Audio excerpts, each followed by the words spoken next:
1.1 My first daily status. Hello, I'm writing my first daily status. I was wondering how you thought up the idea of the daily status being like a kind of diary, Mr. Clark. I mean, I know you're a teacher and teachers have to make things up for English, but it was still quite clever thinking of it. I'm looking forward to when the author comes at the end of term, and some people read bits of their diaries out loud.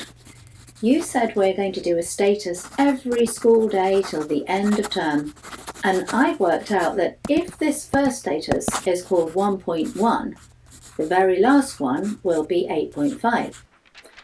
I like that way of numbering the entries. It's a kind of code.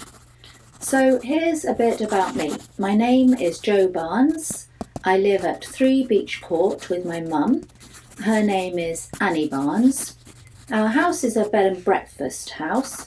That means that sometimes people stay with us. It's Mum's job. My best friends are Noah and Ollie. My hobby is cycling and doing stuff on my bike like wheelies.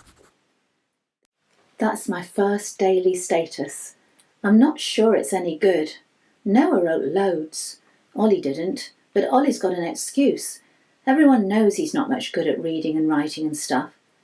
Anyway, Mr. Clark said it didn't matter how short our entries were. The trouble is I don't know what to write. I already made it up about my hobby being cycling, and I definitely can't do wheelies. I've no idea what to write tomorrow, or the next day, or the next, or the 36 after that.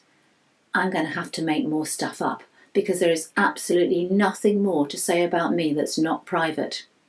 I said I live with my mum, but that's all I can say about my family. It's the littlest family in the world. I've never had a dad, and I don't have brothers or sisters.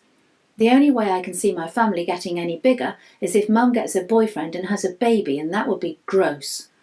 Mum hasn't got any brothers or sisters either, so I don't have any cousins. Noah's got 4 cousins who live in New Zealand, lucky thing. He says his family is going to visit them soon. I don't have anyone to visit outside England. I don't even know anyone outside England. My grandma died when I was 4. Apparently I've got a grandfather, but I've never met him. Mum said she wouldn't want to inflict his presence on her worst enemy, let alone her son. I asked Mr. Clark if it was okay to talk about friends and stuff, and he said, "Absolutely, you can write about whatever takes your fancy." At least that's given me an idea for tomorrow's daily status.